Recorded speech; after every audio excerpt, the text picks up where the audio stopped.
Mheshimiwa Roko walipotoka mahali wametoka, walikuja hapa na kila kitu yao.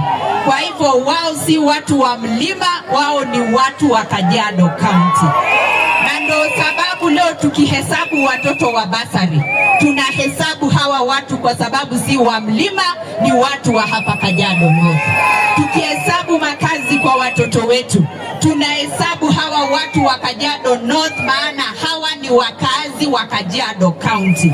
Na ndio sababu leo sisi tunasema tutafanya siasa kama watu wa Kajiado County. Maana huko mlimani wewe hauhesabiki tena, ama unahesabika? Barabara ikitengenezwa huko wewe haupiti hiyo barabara. Barabara ikiharibika Kajiado wewe ndio unaumia, maana wewe ni mkazi wa Kajiado County. Mtoto wako haajiriwi huko, mtoto wako anatafuta kazi hapa Kajiado County.